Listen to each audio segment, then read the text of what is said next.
Okay, so you know how everyone's talking about electric vehicles? Right. Well, get this. Our source for this deep dive is, get this, an oil field engineer. Really? Yeah, and we're not just talking about any engineer either. This is Weston Woods, president of CGL Engineering. The guy holds patents, so he really knows his stuff, right? Yeah. So I'm scrolling through LinkedIn and I see this guy advocating for EVs, and I was like, we got to dig into this. Yeah, it's not every day you see, someone coming from the oil and gas world Oh, embracing this whole EV thing. exactly. Especially with all the, the back and forth, the whole energy debate thing. Absolutely, it can get very polarized. Totally. But then Weston, he just comes out swinging in this post and says EVs run on natural gas. Mm, And at first I'm like, hold on, is this guy serious? right. But then he starts to break it down and he's talking about the Texas grid and it all starts to click. And that's the thing, like he's not wrong. Yeah. When you really think about it, Texas gets a huge amount of its electricity from, you guessed it, natural gas power plants. So you're telling me when I'm plugging in my EV after work, let's say in Austin or something, I'm actually tapping into that natural gas network. That's exactly what's happening. It's this like hidden connection that people don't always realize. It's wild. Yeah. And then he takes it even further. He brings in the whole made in America angle. Right. Weston is all about keeping those energy dollars, here. He even points out how much oil we import, which obviously sends money overseas. Of course. But natural gas, we produce a lot of that domestically. Exactly. And this is where it gets really fascinating because it becomes this blend of economics and energy security all in one. So on the one hand, you're supporting domestic energy production, which is huge. Right. But then on the other, you're also potentially becoming a little less reliant on, global energy markets, which can be a bit unpredictable, to say the least. Yeah, especially these days. For sure. So it's like he's found this weird, unexpected overlap between this, this new technology and this old, reliable energy source. It's true. Yeah. And I think that's what makes his perspective so valuable.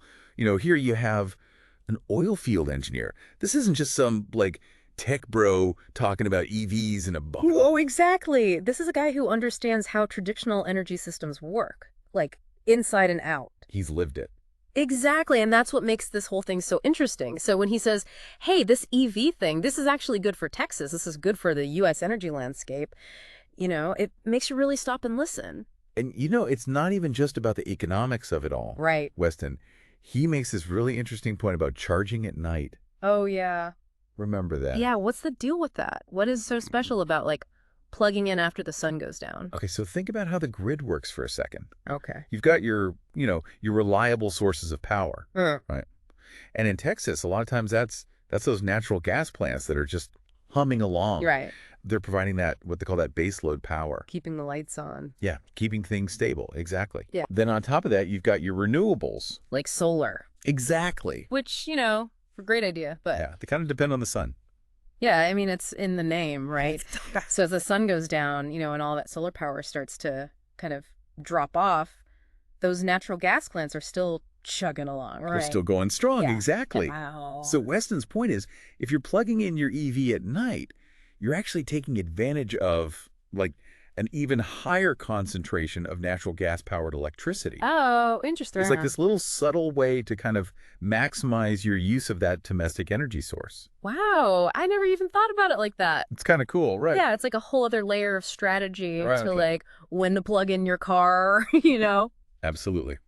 Like I said, this guy's making me rethink this whole EV thing. Yeah. But okay, but he's not blindly pro EV, right? He does mention some limitations, I think he even specifically mentions long haul trucking. Yeah. Yeah, and that's where it gets really interesting because you could tell he's wrestling with both sides of it. Right.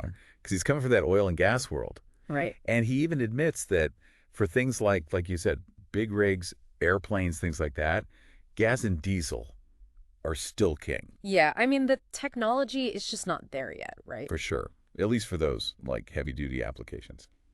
Just a whole other scale. Oh, right? yeah. You're talking about a whole different ballgame. The infrastructure alone that would be needed to support electric, 18-wheelers and stuff like that. It's huge. That's mind blowing. The battery technology, the charging stations, it's massive. Huge. Yeah. Yeah. But then he drops this line about EVs having fewer parts, Yeah. Which, okay, seems kind of obvious, I guess. Sure. But I feel like he's like hinting at something bigger there. Oh, absolutely. Yeah, he's actually kind of foreshadowing a potential long-term advantage for EVs. Okay. Like, think about it. Fewer parts. What does that mean? Less maintenance. Potentially, yeah. Yeah. Which hopefully translates to lower costs. Right.